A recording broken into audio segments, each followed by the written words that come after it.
Hi, within this lecture we're going to learn about break, continue, and pass keywords. So let me create a new notebook from here while I explain what these keywords actually do. So these keywords are used with for loops in order to make them more efficient.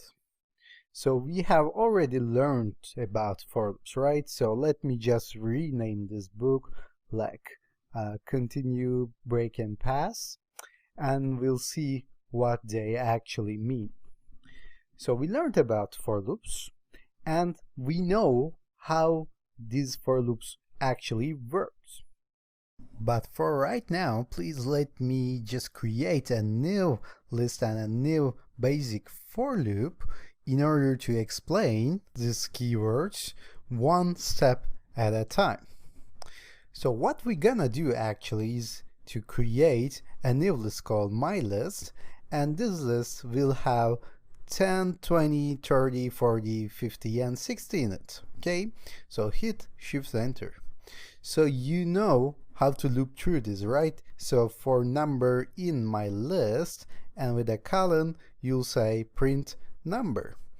And if you do that, it will just print out the numbers. And you know what's going on the background, right? So it starts with 10 and sees the operation under this for loop. It's printing, so it prints number 10 and goes to the another element like 20 and prints that number. If you just multiply it by 5, for instance, it will just multiply them one by one.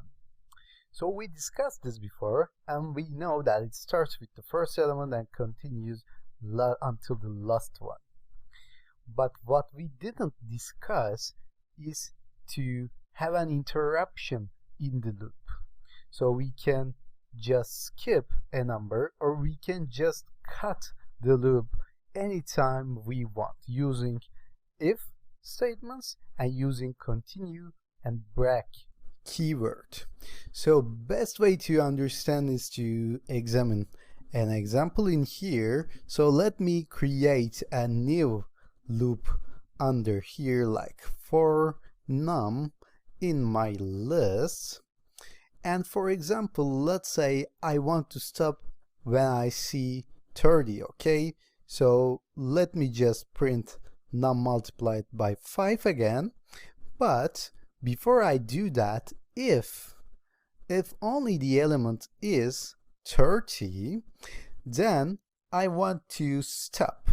Okay, so what I'm going to get is multiplying 10 and 20. So how do we do that? So I just say if num is 30, then I'm going to break it. Okay, and if I hit Shift Enter, as you can see now I have 50 and 100. So what happened here? It just started with 10 and the number was not 10, so it printed out 10 times 5. And it went to the 20 and the number was not 20, okay, was not 30, and it just printed out 20 times 5.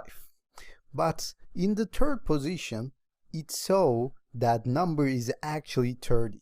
And please mind that this print is not under here. If I do that, it won't print out anything, because if number is 30, then it's going to break this.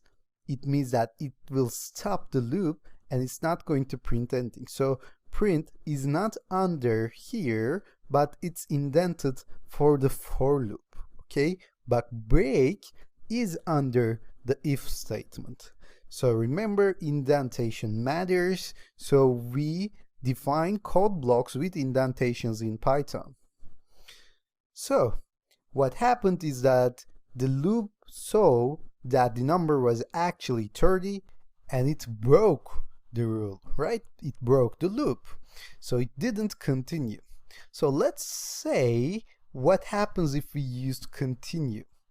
So let's say for item in my list, if item is 30 again, let's say continue this time, and print out the same result that we did before so we can compare.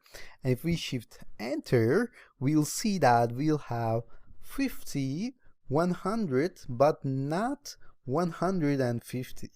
Okay, so what happened here was that it saw that if item is 30, and when it got to the 30, it continued to loop, but it skipped the 30. So this time it didn't break the loop, it continued looping through but skipping this very element, this 30 element in here. So continue actually skips the current element but continues the loop. So if there comes a time when you want to exclude a single element but actually not breaking the rule, not breaking the loop, you may use this continue keyword. So now we have seen break and continue. And what does pass do? Actually, we use pass for programming purposes only. So what we're gonna do, we're going to start a loop again, like for example for item in my list. Actually we used item before, let's say for in my list, and this time I don't know what to write under this. So if I hit shift enter, so it will give me an error saying unexpected end of file. In order to overcome this problem, I had written down print hello before. Now I will write down pass, and as you can see I got no error. So pass actually means literally passing right now without taking any error, and once I finish this I will come back and write whatever I want in this block. So we generally use pass to avoid crashes or avoid getting problems, errors while we are coding. So maybe you will not come across this when you deal with ethical hacking, but please know that pass is used for this purpose. So if you just see it anywhere or anytime, you know what it means. So actually we're done with the continue, break, and pass. We're gonna stop here, and within the next lecture we're going to talk about while loops.